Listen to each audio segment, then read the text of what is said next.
పిల్లలు ఎటువంటి వారైనా వారితోనే ఉంటున్నారు. భర్త భార్య ఎట్లున్నా వాళ్ళతోనే ఉంటున్నారు.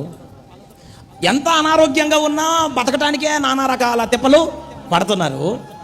ఈ సరైన ఇల్లు లేకపోయినా, సరైన ఆర్థిక పరిస్థితులు లేకపోయినా ఏదో ఒక రకంగా అడ్జస్ట్ అయ్యి జీవిస్తున్నారు. ఉద్యోగం చేసే స్థలంలో, వ్యాపారం చేసే స్థలంలో పరిస్థితులు అనుకూలంగా లేకపోయినా, ఎంతమంది ఎన్ని రకాలుగా మాట్లాడినా నోరు మూసుకొని పోయి ఉద్యోగం చేసే మనస్సు మనందరికి ఉంది. నేను ఒక మాట మిమ్మల్ని అడుగుతాను, ఒక్క చిన్న మాట ఒక దైవజనుడు నీతో మాట్లాడితే, మనం ఇన్ని సంవత్సరాల నుంచి మందిరానికి వస్తున్నావు, నువ్వు నీలో భక్తి నాకు కనపడలేదని మిమ్మల్ని ఎవడన్నా అంటే వచ్చేవారం కనపడతారా?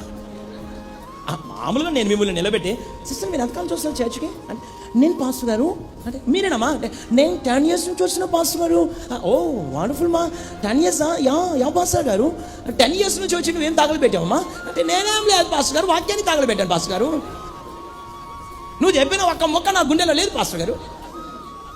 దేవుని మాట నాకు లెక్క ఉండదు, నీ మాట లెక్క ఉండదు పాస్టర్ గారు. మరి ఏం చేస్తుంటావా? నా శాస్త్రాలను నేను రాసుకుంటాను పాస్టర్ గారు. మరి నువ్వు అట్లా వాక్యానుసారమైన బతుకు బతకట్లేదు కదా, ఎందుకు మరి ఈ నడక నడుస్తున్నావు? ఈ నడక నడవటం నీకు మంచిది అని చెప్తే అర్థం చేసుకునే వాళ్ళు ఉన్నారా, అపార్థం చేసుకునే వాళ్ళు ఉన్నారా? డాక్టర్ గారిని టార్చిలైట్ ఎట్టి చూస్తాడు లోపల.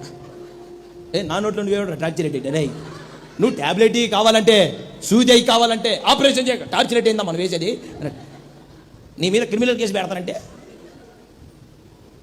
అక్కడ గుడ్లెల్ల పెట్టమంటే గుడ్లెల్ల పెడతావు, ఊపిరి పీలవమంటే పీలుతావు, వదలమంటే వదులుతావు, అటు తిరగమంటే అటు తిరుగుతావు. ఏడ అటు కూర్చున్న మనిషిని ఇటు తిరగమంటే నేనా, నన్నేనా, నిన్నే.